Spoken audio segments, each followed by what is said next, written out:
This is Spencer, and I just wanted to go over Tasha's Cauldron of everything.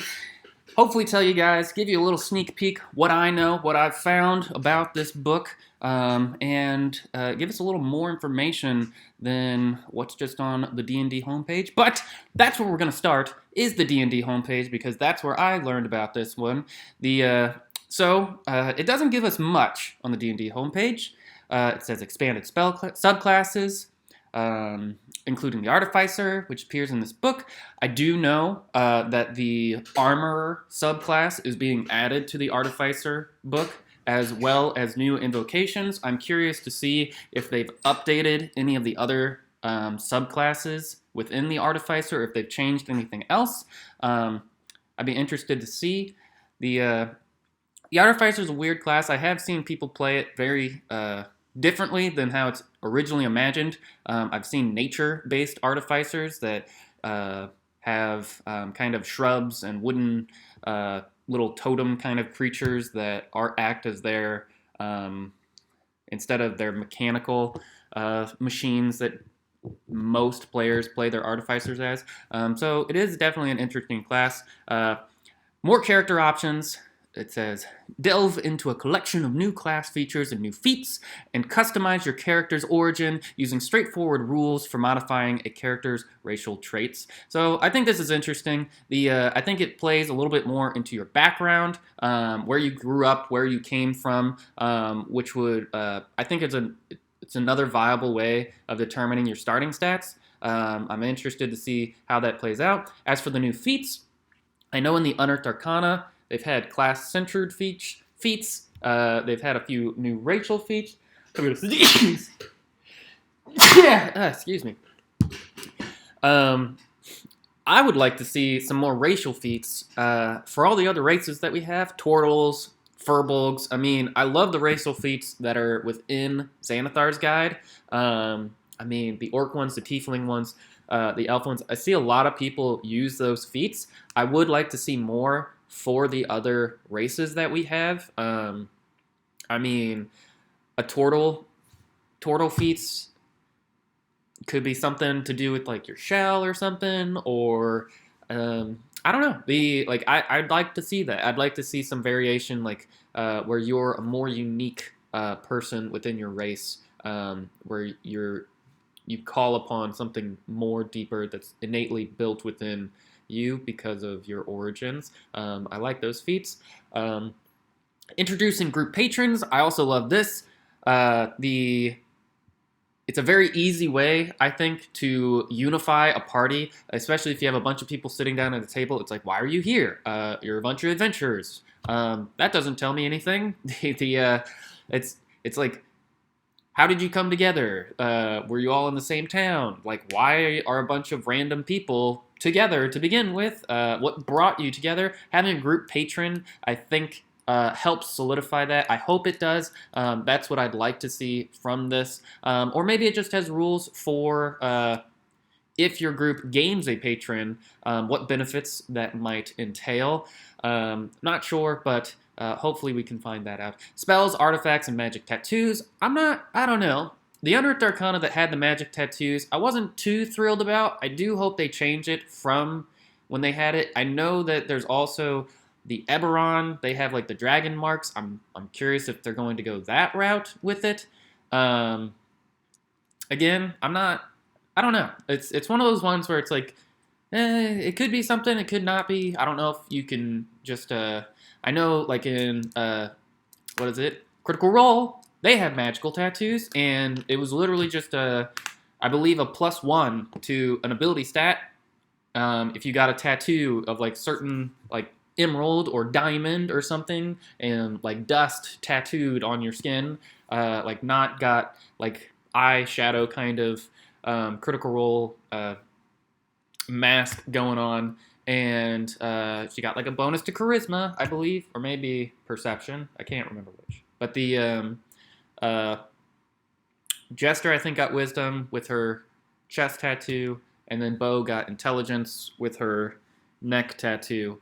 And so if they're going that way, I think that's pretty awesome. I don't know. I just wasn't thrilled with the Unearthed Arcana with the magic tattoos, if I remember correctly. Spells, I am always happy when there's new spells, every single time. I love the ones that were in Wildmount. I love the ones in Xanathar's. More spells, more options, always a fan. Me personally, I always look for, are there new conjuration stuff, and are there new necromancy stuff? I mean, those are my two favorite subclasses of spells. Expanded rules options for sidekicks, supernatural environments, natural hazards, and parlaying with monsters. The parlaying with monsters is interesting. I'm curious if that's just like a rung of DCs to like, this is a hard, like, because some people already do that. You might, like, your DM might allow you to do an animal handling check on an owlbear because it's kind of a beast. It's not really, it's a monster, but it's like within that realm, kind of. And a lot of monsters, like orcs and things, like, they are sentient. Like, you can talk with them. You just have to be really careful about it. You gotta realize that, well, like, what do they want? Is it just murder and pillage? Well, you're probably not going to be able to reason with them. But if you have something they want, well, maybe you can. Sidekicks, great rules from the starter box. The sidekick options in that book were amazing. So having them in an official book is pretty awesome. And then puzzles. Always love puzzles. I love Tomb of Annihilation. It was a great adventure with like the massive puzzles that are within it. Puzzles, traps, all that stuff. Me personally, like, I like this stuff because for me, it's hard to design puzzles. I've made a few using riddles and things. It's one of those things where it's like you don't want to make it too hard. You don't want to make it too easy. You want to be able to like have a certain difficulty that the players feel like they earned it, that they earned the win by overcoming it. So when you're making a riddle, you don't want that person to know the riddle already. So you got to make up your own usually. I did that once and it worked out. And the person was really excited that like they actually solved it. And I was like, yeah, I made up this riddle myself. And you didn't have to brute force your way through it. So we got the alternate art cover here and then the normal art cover. I really love the alternate art. It shows a bunch of different things. I believe that's Baba Yaga in the back, if I'm not mistaken. Tasha herself is the daughter, or the adopted daughter of Baba Yaga, and the frenemy of Mordenkainen. But then I found out some more information over in Dragon Plus. What did I find? Well, it talks a little bit more about Tasha, how she's from Greyhawk. She's the writer of the Demonomicon under the pseudo title of Igwilviv. I don't know how to say it. But it was interesting. They're going to say that the Demonomicon, is that how you say it, is going to be an artifact within this book. I'm curious what other artifacts there's going to be. Let's see. There's non-common magic items.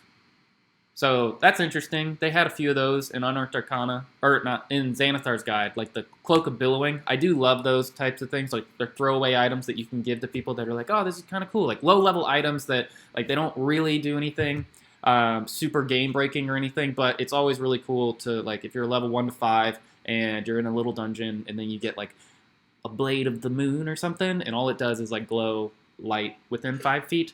So that's always fun. Customizing your origin. Artificer, like I said, we're going to get the armor background. Class